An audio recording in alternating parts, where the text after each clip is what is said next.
the 7th meeting of the Sykesville Planning Commission. And the first order of business is the approval of the October 3rd minutes. I'm assuming everybody's had a chance to look at them.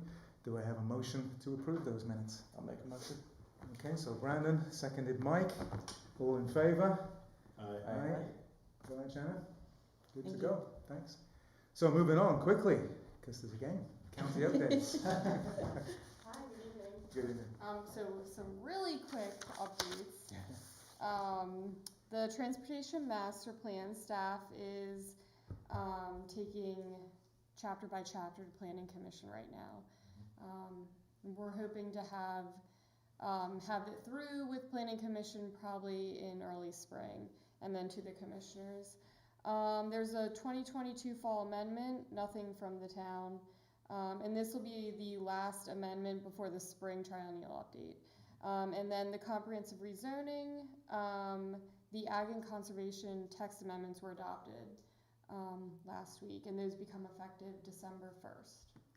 Okay. Yep. Thanks. Good. Well, thanks for coming and thanks for letting us know that. Appreciate it. So, next item on the agenda, I think, I'm guessing Joe's going to say a little bit about the draft sign ordinance.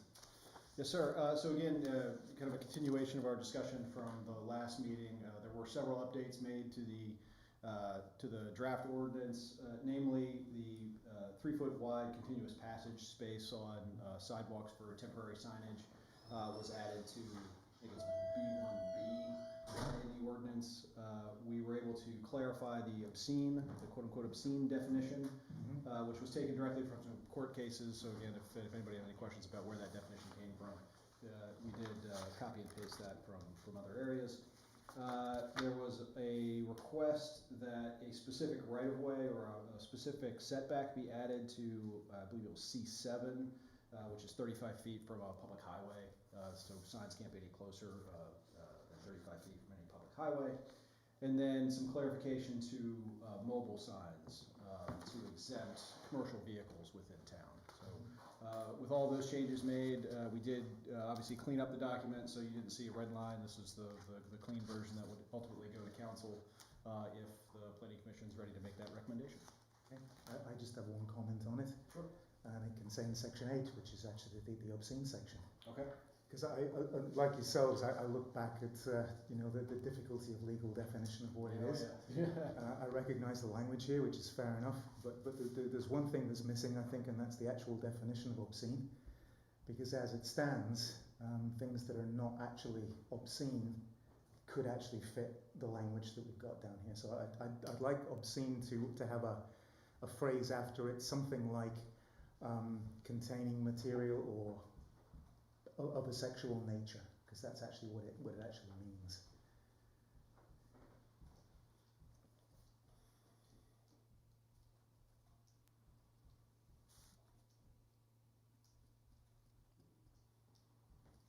Otherwise, you just end up with there's A mishmash. a mishmash of things that somebody finds offensive because they just don't like the look of it, and by this definition, they would have a case. And Okay. it's just best to leave it that way. Anybody else got any issues or comments about that draft? Steve? Yes. In addition to Mm-hmm. adding what Phil had suggested, in addition to what already exists, not excluding. Correct. Okay, yes, okay, right. Yeah. Thank you. Anything else?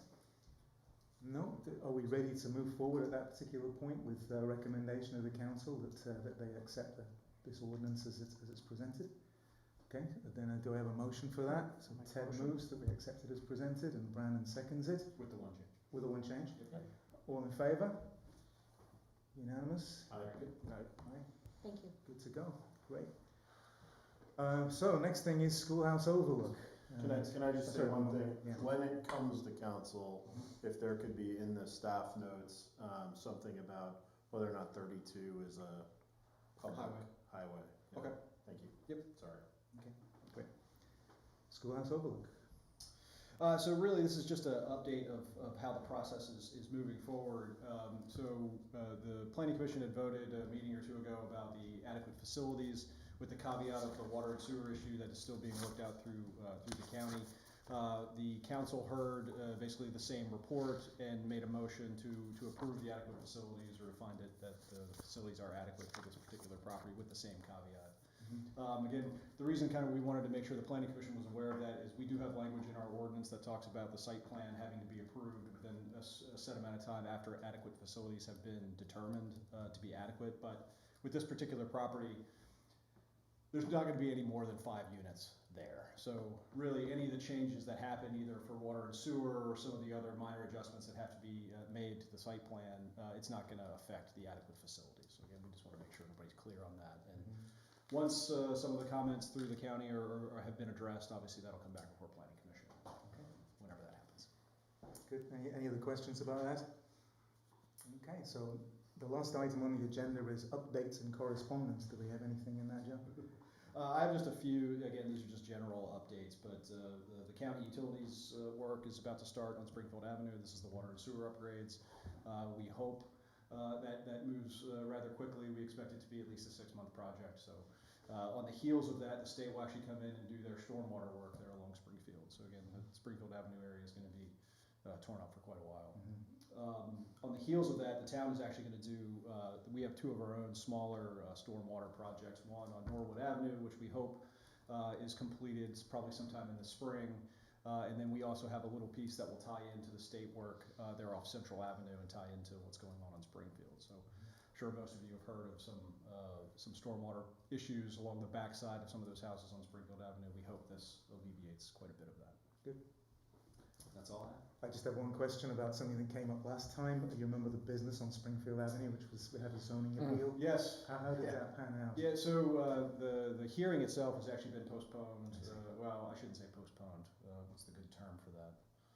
Delayed a little bit. During the hearing, there was continuance. That's perfect. During the hearing itself, there was some information that the applicants believe they have that might be able to, I don't want to say sway the BZA, but aid in their decision to that. So they gave them the opportunity to go and find that information. So right now we're waiting to hear back from them, and if that whenever that meeting is rescheduled, we'll obviously let everybody know. Okay, cool.